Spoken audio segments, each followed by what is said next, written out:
UP में 6 चरणों की वोटिंग हो चुकी है, मतदान हो चुका है और 7वें फेज की बारी है। बड़ी बात यह है कि 7वें चरण में 7th फेज में पूर्वांचल की ज्यादातर सीटों पर चुनाव होना है। शायद यही वजह है कि प्रधानमंत्री नरेंद्र मोदी और सीएम योगी आदित्यनाथ धुआंधार रैलियां कर रहे हैं। पीएम मोदी के संसदीय क्षेत्र वाराणसी से सीएम योगी आदित्यनाथ के गृह क्षेत्र गोरखपुर तलक में आखिरी चरण में सियासी कद के जरिए पूर्वांचल की जातीय सरहद को तोड़ने का लिटमस टेस्ट होगा। तो वहीं समाजवादी पार्टी के प्रमुख यानी अखिलेश यादव के सामने पीडीए फॉर्मूले का भी लिटमस टेस्ट होना है, जबकि बसपा प्रमुख मायावती के लिए सबसे बड़ी चुनौती अपनी पार्टी के सियासी आधार को बचाए रखने की है। आज वाराणसी में कांग्रेस नेता राहुल गांधी और सपा अध्यक्ष अखिलेश यादव संयुक्त रैली कर अपने जड़ों को टटोलने में जुटे हैं। दरअसल दूसरी तरफ कल समाजवादी पार्टी के पूर्व मंत्री और मौजूदा नेता नारद राय ने अमित शाह से मुलाकात की। मुलाकात के बाद पूर्वांचल में सियासत और ज्यादा बढ़ गई है। इसी कड़ी में नारद राय ने सोशल मीडिया प्लेटफॉर्म एक्स पर अपना बायो तक बदल दिया है। इससे साफ जाहिर होता है कि नारद राय अपने सहयोगियों को पसंद नहीं कर रहे हैं, उनका पसीना छुड़ाने वाले हैं। आने वाले 29 मई को बलिया में अमित शाह के साथ रैली कर पूर्वांचल को साधने भी जा सकते हैं। पूर्वांचल के राजनीतिक गणित पर चर्चा करेंगे, लेकिन इससे पहले देखिए नारद राय ने अखिलेश यादव को लेकर क्या कहा।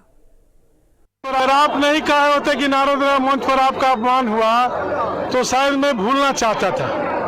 आपने याद दिलाया, जनता के बीच में इस बात को पहुंचाया और जनता के लोगों ने पूरी रात हमको कोसा और कहा कि अब क्या बैठे हो यहाँ, जिस मंच पर राष्ट्रीय अध्यक्ष आपका नाम भी नहीं लेना चाहता है। आपकी उन योजनाओं को जिसने आपने बलिया में लागू किया, अखिलेश यादव से मैंने लड़के के जनेश्वर मिश्रा सेतु, चंद्रशेखर विश्वविद्यालय, trauma centre, sports college, sewerage, Lohia बाजार सहित दर्जनों काम को कराया। क्या अखिलेश यादव नहीं बता सकते थे कि यह नारद राय के कहने पर मैंने किया? नहीं बताया। आपके कहने से सब मैंने याद किया और हमारे लोगों ने स्वतः शूट देखे होंगे आप, कम से कम 10,000 लोग यहाँ आए। पूर्वांचल के गणित को साधने के लिए हर दल, हर नेता, हर दिग्गज अपनी मशक्कत में जुटा हुआ है, अपनी जोर आजमाइश में जुटा हुआ है। एक तरफ समाजवादी पार्टी को बड़ा झटका देते हुए नारद राय इस तरह के प्रतिक्रिया देते हुए नजर आए, जहां उन्होंने कहा कि जब आपका राष्ट्रीय अध्यक्ष किस तरीके से आपका नाम लेना भूल जाता है, तब रात भर वहां की जनता ने उन्हें कोसा और कहा कि अब यहां पर क्या कर रहे हैं, अब तो आपको कोई फैसला लेना चाहिए। अमित शाह की उनकी रैली संयुक्त तौर पर होने वाली है, ये भी हम समझने की कोशिश करेंगे कि आने वाले समय में समाजवादी पार्टी पर इसका क्या प्रभाव पड़ेगा। हमारे साथ खास पैनल जुड़ा हुआ है, सभी का तारुफ उनसे करवा देती हूँ। राजनीतिक विश्लेषक के तौर पर डॉक्टर प्रियंका शुक्ला जी हमारे साथ जुड़ रहे हैं, मनीष अग्रवाल जी राजनीतिक विश्लेषक के तौर पर हमारे साथ जुड़ रहे हैं और मेरी सहयोगी लखनऊ से निकिता सरीन इस वक्त मेरे साथ जुड़ी हुई है। आप तीनों का मैं बहुत स्वागत करती हूँ। निकिता, सबसे पहले मैं आप ही का रुख करती हूँ, क्योंकि जो इनपुट्स और जो सूत्र आपको मिलते हैं, लिहाजा ग्राउंड जीरो पर आप लगातार मौजूद रहती हैं। अब 7th फेज की बारी है, 7वें चरण की बारी है। जातीय समीकरण खासतौर पर प्रभावी रहा है पूर्वांचल की सीटों पर। अब चूंकि 7th फेज की वोटिंग बाकी है, बीजेपी के लिए धरातल पर और ग्राउंड जीरो पर कितनी बड़ी चुनौती ये बनती नजर आ रही है? देखिए, सबसे पहले आपको बताना चाहूंगी कि जिस तरीके से समाजवादी पार्टी से नाराज चल रहे पूर्व मंत्री नारद राय ने समाजवादी पार्टी से किनारा कर लिया है और ऐसे में समाजवादी पार्टी से बलिया लोकसभा सीट से टिकट के दावेदार भी रहे थे। नारद राय ने सोमवार को जिस तरीके से कार्यकर्ताओं के साथ बैठक कर समाजवादी पार्टी को छोड़ने की घोषणा की है और इस दौरान उन्होंने जय श्री राम के नारे भी लगाए हैं।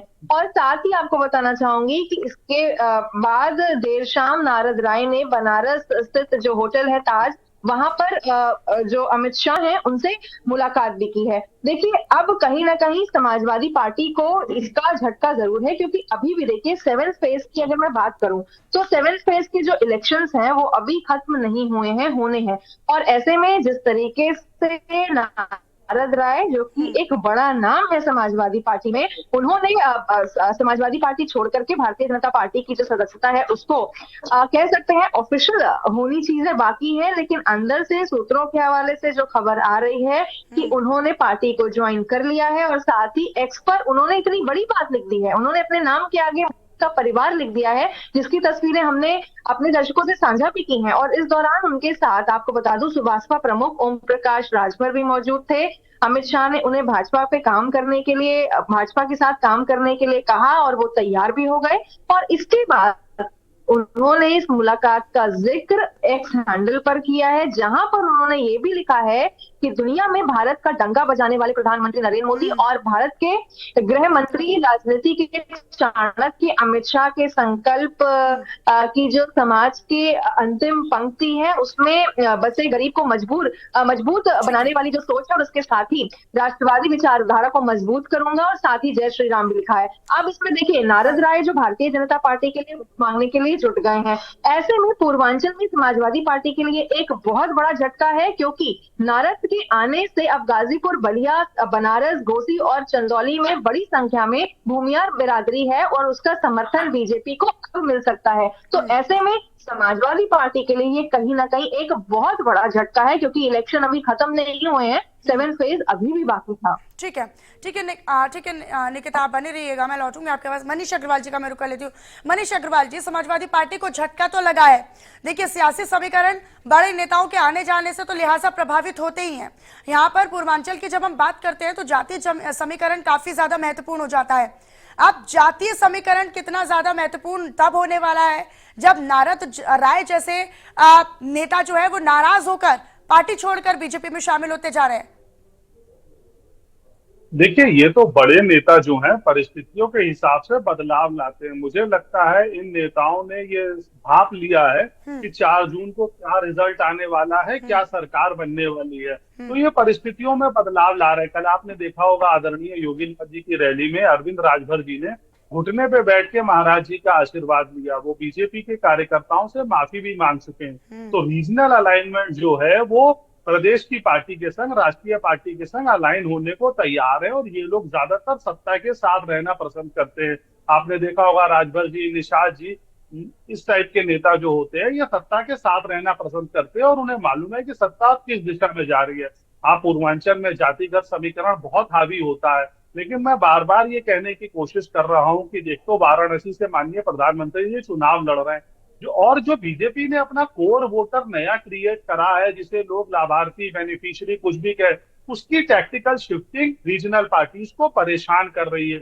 और यही बदलाव आपको यूपी में, बंगाल में, जहां पे रीजनल पार्टीज का कभी वर्चस्व हुआ करता था, वहां आपको देखने को मिलेगा कि जमीनी वोटर जो है वो अपने आप को ये देख रहा है कि मुझे कौन सी योजनाएं, कौन सी पार्टी कह रही है, मुझे क्या मिलेगा, क्या नहीं मिलेगा, और कितना मिल चुका है। वो एक जो नया वोटर 8-10% का क्रिएट हो रहा है ना, वो सारे चुनावों को चेंज करता जा रहा है। 14 और 19 में माननीय प्रधानमंत्री जी ने इंडिया में एक छवि क्रिएट करने की कोशिश करी कि हम ये छोटे दलों वाली, या हम ये जातिगत समीकरणों से ऊपर उठ के राजनीति करेंगे, सबको समावेशी, ताकि भारत में एक नया विकास करने की कोशिश करेंगे। और उसकी झलक मुझे दोनों चुनावों में दिखाई दी, और इस चुनाव में भी मुझे लगता है कि लोग जाति से आगे बढ़कर वोट करेंगे और उस पार्टी के हाथ मजबूत करेंगे जिसमें उनका विश्वास है, जो उनका नेतृत्व अच्छे ढंग से कर सकता है। ठीक है, प्रियंका जी का मैं रुक कर लेती हूँ। प्रियंका जी, आपका आकलन क्या कह रहा है, आपका विश्लेषण क्या कहता है? नारद राय ने तो चलिए ठीक है, नाराज होकर बाकायदा, जैसे कि अभी मनीष अग्रवाल ने जिक्र भी किया, मनीष अग्रवाल जी का ये कहना था कि ऐसे जो तमाम नेता है, जैसे कि अगर हम अरविंद राजभर की बात करें या फिर तमाम और नेताओं की बात करें, तो वो सत्ता दल के साथ रहना चाहते हैं, वो मजबूती के साथ रहना चाहते हैं, और यही वजह है कि एक परिस्थिति बनाने की कोशिश की गई और उसी का फायदा उठाकर, उसी का कहीं ना कहीं उसी को लेकर यहाँ पर परिस्थिति ऐसी बनाई गई कि उन्होंने पार्टी छोड़ दी, और जैसे ही उन्हें मौका मिला उन्होंने अपनी बायो में लिख दिया मोदी का परिवार। इसका फायदा, नुकसान किस दल को कितना मिलेगा, ये क्या कहता है आपका आकलन? देखिए, पूर्वांचल की जो सियासत है वो ओबीसी के इर्द गिर्द हमेशा से सिमटी हुई रही है, और माना जाता है कि इस पूरे इलाके में 50% से ज्यादा ओबीसी वोट बैंक जिस भी पार्टी के खाते में गया, जीत उसी की तय हुई।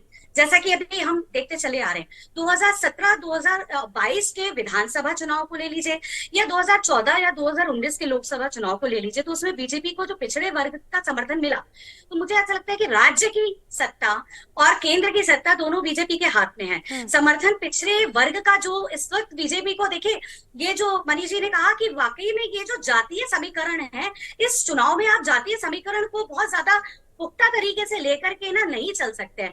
इस वक्त जो समीकरण आना है वो एक सुव्यवस्था, सुशासन, और सबसे बड़ा डर मैं बता दूं कि जब विधानसभा चुनाव थे उस समय जो बात आ रही थी मुस्लिम वोटर्स को लेकर कि अगर सपा आती है और सपा का जो है व्यक्ति मुख्यमंत्री बनता है या गद्दी पर बैठता है तो मुस्लिम स्थितियां आने लगेंगी और वही एक विद्रोही स्थिति जो देश में पहले थी, जो अराजकता थी, वो कहीं ना कहीं वो देखने को मिलेगी। तो अभी जो वोटर्स हैं वो बहुत स्मार्टली हैंडल कर रहे हैं चीजों को। विधानसभा की ये चीज आई सामने और मुझे लगता है लोकसभा में भी आपको देखने को मिलेगा कि लोग नहीं चाहते, लोग सुशासन चाहते हैं। जो माफिया का एक कहीं ना कहीं ग्राफ रहा है, पूर्वांचल को हमेशा से माफियों का अड्डा कहा गया है और तो अभी आप देख ही रहे थे कि सपा प्रमुख भी एक माफिया की जो सुपुर्दे खाक होने पर गए और उन्होंने वहां पर जाकर के कई चीजें कही, तो ये एक जनता के मन में भय पैदा कर रहा है। तो मुझे लगता है कि कहीं ना कहीं ये जातीय समीकरण से ऊपर उठ करके लोग अपनी एक व्यवस्था को, सुव्यवस्था को, वहां की एक सुशासन व्यवस्था को देखने की कोशिश कर रहे हैं कि कहीं ऐसा ना हो कि फिर से वो एक माफिया युग स्टार्ट हो जाए। योगी जी का बुलडोजर जो है लोगों को पसंद आ रहा है और योगी जी की जो कार्यशैली है उससे लोग प्रभावित होकर के कार्य करें। गोरखपुर की सीट को ले लीजिए। प्रियंका जी, एक छोटा सा सवाल इसी में ऐड ऑन कर लीजिएगा आप अपनी बात को। क्या लोगों को अब विकल्प दिखना बंद हो गया है? क्योंकि अखिलेश यादव पीडीए फॉर्मूले के तहत लोगों के बीच में गए थे और वो लोकसभा चुनाव से पहले जब मेयर चुनाव चल रहे थे वो तब से लगातार इसकी तैयारी कर रहे हैं। अगर याद होगा तो कोलकाता में बाकायदा उन्होंने पीडीए फॉर्मूले को लेकर बाकायदा एक बैठक भी की थी, वहां पर अपने कार्यकर्ताओं को उन्होंने मजबूती देने की कोशिश की थी और वहीं से फिर वो पीडीए फॉर्मूला जो है वो आगे बढ़ता चला गया। लेकिन क्या लोगों में पीडीए फॉर्मूले को लेकर विश्वास का अभाव है? विकल्प नहीं नजर आ रहा आप लोगों को? हाँ, विकल्प इसलिए नजर नहीं आ रहा क्योंकि ये लोग बीच बीच में जो इस तरीके के चीजें जो सामने लोगों को नजर आई हैं कि जैसे अभी अखिलेश जी का जाना और इस तरीके से उस जो है जो भी अंतिम यात्रा उनकी थी उसमें शामिल होना और माफियाओं के साथ डायरेक्ट संबंध जो जोड़े जा रहे हैं राजनीतिक तौर पर, वो बहुत ज्यादा भयभीत करने वाले हैं। तो मुझे ऐसा लगता है और योगी जी जो जिस तरीके से अपनी पूरी व्यवस्था को सामने ला रहे हैं, वो चाहे हिंदू हो चाहे मुस्लिम हो, अगर माफिया है तो जैसे कि अभी मोदी जी ने कहा था कि भाई मेरी सफाई अभियान में जो है योगी जी बहुत बड़ा सहयोग दे रहे हैं। वो सबसे ज्यादा उत्तर प्रदेश में जो है जो कि उन्होंने स्वच्छता अभियान चलाया है, वो सबसे ज्यादा अभियान जो है स्वच्छता अभियान उत्तर प्रदेश में कारगर हो रहा है। तो ये बात मुझे योगी जी की पूरी डायरेक्टली वो हिट करती हुई नजर आई कि उनका सीधे सीधे ये कहना था कि योगी जी जिस तरीके से उत्तर प्रदेश की राजनीति में एक सुव्यवस्था देने का एक प्रयास कर रहे हैं, उसमें मुझे राजनीतिकरण अगर मैं देखूं तो वो जो आप कह रहे हैं ये नहीं समझ में आ रहा कि कोई जाति समीकरण का अगर मैं देखूं तो वो नहीं समझ में आ रहा मुझे। जो मुझे दिख रहा है कि वो अभी इस सबसे ऊपर उठकर जनता पूर्ण रूप से अपनी सुव्यवस्थित और अच्छी सरकार को वोट देने का प्रयास करी। और मेरे सहयोगी निकिता लगातार मेरे साथ बनी हुई है। प्रियंका जी, मैं लौटूंगी आपके पास। निकिता, क्योंकि 2014 लोकसभा मिला लिया जाए, 2017 का विधानसभा चुनाव अगर हटा दिया जाए तो इसको छोड़कर 2019 में भी उतनी अनुकूल स्थिति यहाँ पर पूर्वांचल में बीजेपी के लिए नहीं रही। यानी चैलेंजेस तो बने ही रहे और उतनी ज्यादा आसान भी नहीं था सीटों को जीतना। 5 सीटें हारी है बीजेपी, लेकिन इस बार अमित शाह से मुलाकात कर जिस तरीके से नारद नदारद हो गए हैं, लिहाजा अमित शाह पूरी सेंधमारी की कोशिश में है कि समाजवादी पार्टी का या फिर बसपा का किस तरीके से वोट जो है वो काटा जाए। जिस तरीके से आप लगातार वहां पर मौजूद भी हैं, तमाम तरह के इनपुट्स भी मिलते हैं, बसपा क्या भूमिका निभा सकती है इन चुनाव में पूर्वांचल में? हालांकि बसपा के भी अच्छे प्रभाव हैं कई सीटों पर। देखिए, अगर मैं बहुजन समाज पार्टी की बात करूं तो अगर हम बीते वर्षों में चले जाएं तो बहुजन समाज पार्टी ने एक सोशल इंजीनियरिंग करके चुनाव को जीतने का प्लान किया था, उनकी स्ट्रैटेजी थी। लेकिन फिलहाल सोशल इंजीनियरिंग भी बहुजन समाज पार्टी के लिए काम नहीं आई। अब मैं बात करूं पूर्वांचल की, तो जो लास्ट फेज है इलेक्शन का, वहां पर काफी वीवीआईपी सीट भी हैं, और ऐसे में जिस तरीके से मैं आपको बताऊं, क्योंकि हम ग्राउंड जीरो पर रहते हैं, सभी लोकसभा कॉन्स्टिट्यूएंसीज में रहते हैं, तो यहाँ पर फिलहाल लोगों का ये तक कहना है कि कोई विकल्प नहीं दिखता है। जब उनको कोई विकल्प नहीं दिखता है तो उनके पास कोई ऑप्शन नहीं बचता है। और दूसरा एक सबसे इम्पोर्टेंट बात ये भी होती है कि इस बार का जो वोटिंग परसेंटेज है वो लगातार गिर रहा है, और ऐसे में एक बार ये चिंता का विषय जरूर बन सकता है पार्टीज के लिए, क्योंकि ये अगर पॉजिटिव है तो ये कहीं ना कहीं नेगेटिव भी है, अगर जितने भी जो दल है उनके लिए चिंता बढ़ाता है। दूसरी बात, जिस तरीके से नारद राय, समाजवादी पार्टी का एक बड़ा नाम, समाजवादी पार्टी का एक नया चेहरा, बड़ा चेहरा, जैसे मैं अगर मनोज पांडे की भी बात करूं, वो भी समाजवादी पार्टी का हमेशा से एक बड़ा और चेहरा मुलायम सिंह के तो बेहद करीबी भी रहे हैं नारद राय। बिल्कुल। और ऐसे में जब समाजवादी पार्टी अध्यक्ष अखिलेश यादव की अगर मैं बात करूं, तो वो मंच से, जहां पर वो खुद जनसभा कर रहे हैं, अगर अपने बड़े चेहरों के नाम नहीं लेते हैं तो जाहिर है उनकी जो इमोशंस है हर्ट करेंगे, क्योंकि हमेशा से मुलायम सिंह नेताजी के करीब रहे हैं और पार्टी का काफी कुछ कामकाज पूरा देखा है, संभाला है। दूसरी बात, सूची से यानी कि लिस्ट से अगर उनका नाम गायब हो जाता है, तो इन सबके मद्देनजर अगर उनको ये महसूस हो रहा है कि उनका अपमान हो रहा है, और ऐसे में अब देखिए, सबको पता है सत्ताधारी पार्टी इस वक्त भारतीय जनता पार्टी है, और साथ ही सबको फ्यूचर भी दिख रहा है क्या होने वाला है। फिलहाल 4 जून का इंतजार सबको है, लेकिन फ्यूचर भी सबको नजर आ रहा है कि एक ही पहला तो विकल्प नहीं है, और दूसरा फ्यूचर देखते हुए लोग लगातार पार्टी छोड़ रहे हैं। साथ ही अगर मैं भारतीय जनता पार्टी की बात करूं, तो पिछले कुछ साल से अगर देख लें, तो अगर हम आंकड़े देखें तो सबसे ज्यादा तादाद में जिस तरीके से डिप्टी सीएम ब्रजेश पाठक है, क्योंकि वो ज्वाइनिंग कमेटी के अध्यक्ष भी हैं, उन्होंने न जाने कितने लोगों को भारतीय जनता पार्टी ज्वाइन कराई है, तो यानी कि फ्यूचर सबको दिख रहा है। ऐसे में नाराज होने के बाद अमित शाह, जो सबसे चाणक्य माने जाते हैं भारतीय जनता पार्टी के लिए, गृह मंत्री भी रहे हैं, उनसे उन्होंने बात की है। अमित शाह ने उनसे एक ऑफर दिया कि भारतीय जनता पार्टी को के लिए काम करो, और उन्होंने इसमें दो राय नहीं रखी और उन्होंने तुरंत ये निर्णय ले लिया। तो और ऐसी परिस्थिति का फायदा बीजेपी ना उठाए तो फिर ये तो ऐसा होगा कि एक बॉलिंग चल रही थी लेकिन हम उसमें बैटिंग नहीं कर पाए। ठीक है, मनीष अग्रवाल जी का मैं रुख करूंगी। मनीष अग्रवाल जी, घोसी सीट या फिर गाजीपुर की सीट एक बहुत बड़ी चुनौती बीजेपी के लिए रही है। आज घोसी सीट की जब हम बात करते हैं तो यहाँ पर 2 जातियों को सबसे ज्यादा प्रमुख माना जाता है, सियासी दलों की तरफ से भी, नेताओं की तरफ से भी। नौनिया सीट यानी कि दारा सिंह चौहान, जो जिस उम्मीद के साथ बीजेपी लेकर आई थी, हालांकि उतना इफेक्टिव उनका आना रहा नहीं। दूसरा भूमिहार यानी कि स्वर्ण जातिगत, यहाँ घोसी में माना जाता है। लेकिन दोनों ही जातियों के बसपा और समाजवादी पार्टी ने भी अपने मजबूत कैंडिडेट उतारे हैं। यहाँ अरविंद राजभर एनडीए के उम्मीदवार के तौर पर चुनाव लड़ रहे हैं। तो क्या यहाँ पर चुनावी समीकरण कुछ बनते बिगड़ते नजर आएंगे? अब चूंकि लगातार समाजवादी पार्टी को इस तरीके से झटके लग रहे हैं, उनके कई नेता, न केवल नारद राय का जिक्र करना चाहिए बल्कि कई नेता उनके नाराज होकर चले गए हैं, तो क्या इसका प्रभाव आखिरी चरण में पड़ेगा? घोसी जैसी, गाजीपुर जैसी, जहां पर कभी प्रभाव रहा करता था समाजवादी पार्टी का, क्या उनसे उन सीटों पर प्रभाव पड़ेगा? देखिए, पहले तो मैं एक चीज ये कहना चाहूंगा, जैसे आप कह रही थी, निकिता भी अभी कह रही थी, लोगों के पास विकल्प नहीं है। तो विकल्प है लोगों के पास, लेकिन अब लोग विकल्प के रूप में जाति को नहीं चूज कर रहे हैं, सुशासन को चूज कर रहे हैं, डेवलपमेंट को चूज कर रहे हैं, मूलभूत सुविधाओं को चूज कर रहे हैं। मैं इंडियन न्यूज के संग लगभग पूरे चुनाव के हर विश्लेषण में जुड़ा रहता हूँ। आप लोग के जब रिपोर्टर पूछते हैं ना, तो लोग कहते हैं हम देश हित की बात कर रहे हैं, राष्ट्र हित की बात कर रहे हैं। तो विकल्प चूज करने का मैकेनिज्म बदल गया है। दूसरी चीज, जब हम घोसी सीट पे आते हैं तो आप देखिए अरविंद राजभर जी का, जो मैंने अपने पहले वक्तव्य में बताया, कल उन्होंने कैसे मुख्यमंत्री योगी आदित्यनाथ जी का आशीर्वाद लिया। और घोसी सीट पे बीजेपी कमजोर नहीं है, अगर कोई प्रॉब्लम होगी तो राजभर जी की वजह से होगी, जो उनका वहां व्यक्तिगत क्लाउड है। दारा सिंह चौहान जी की वजह से होगी उन सीटों पे।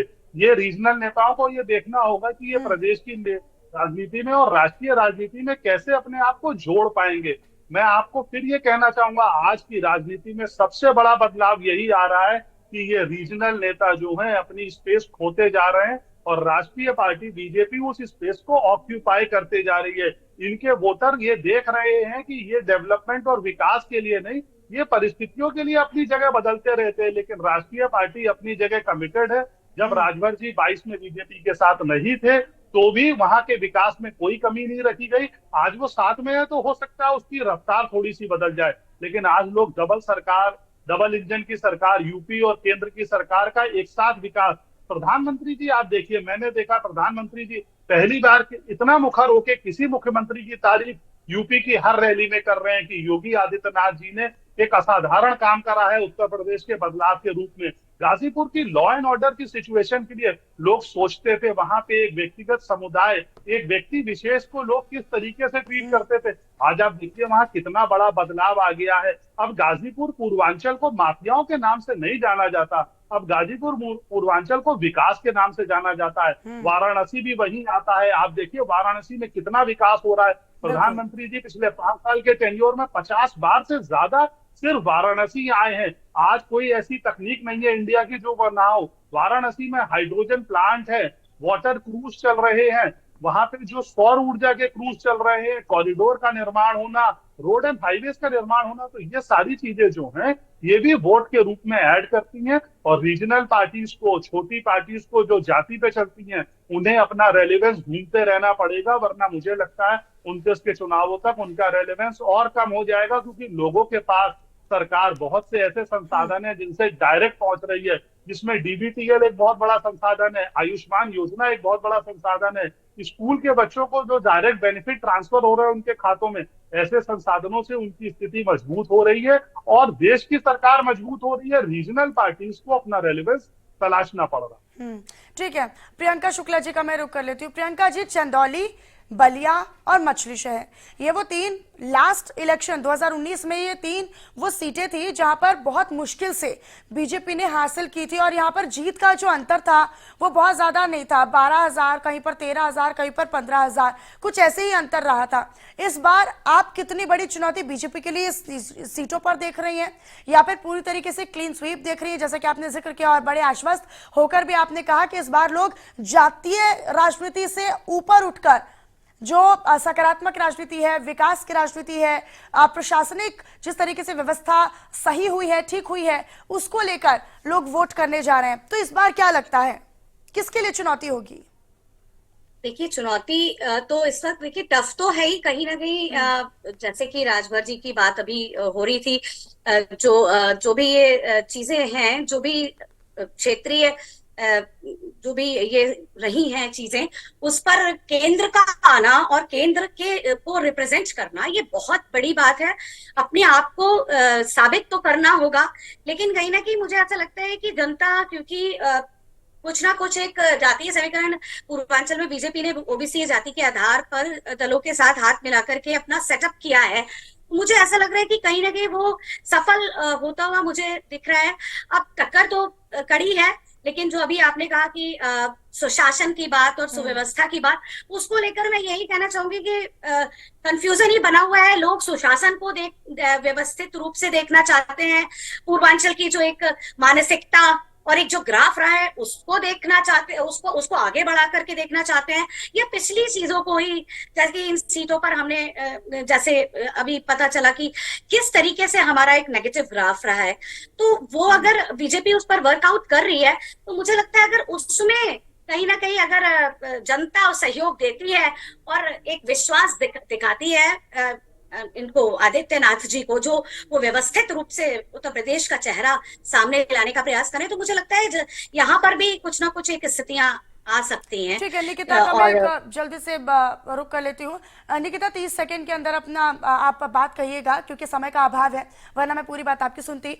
निकिता, क्या जातीय समीकरण यहाँ पर पूर्वांचल के बनते बिगड़ते नजर आ सकते हैं? नारद राय जैसे नेता से अगर छिटक रहे हैं समाजवादी पार्टी से, तो क्या लगता है जमीनी हकीकत पे क्या हो सकता है? देखिए, जिस तरीके से मैंने आपको अभी ये बताया है कि नारद राय का जिस पॉइंट ऑफ टाइम पे समाजवादी पार्टी छोड़ना, इसमें देखिए कहीं ना कहीं पूर्वांचल में समाजवादी पार्टी के लिए झटका है। साथ ही नारद के आने से अब जिस तरीके से गाजीपुर, बलिया और मैं काशी की बात कर लूं, घोसी और चंदौली में बात कर लूं, तो देखिए वहां पर बड़ी संख्या में भूमियार बिरादरी का समर्थन रहा है। हमेशा से भूमियार बिरादरी भी रही है, और ऐसे में वो अब जब भारतीय जनता पार्टी के लिए समर्थन मांगेंगे तो कहीं ना कहीं भारतीय जनता पार्टी के लिए अब ये पॉजिटिव फैक्टर हो जाएगा, और समाजवादी पार्टी के लिए कहीं ना कहीं नेगेटिव जरूर रहेगा।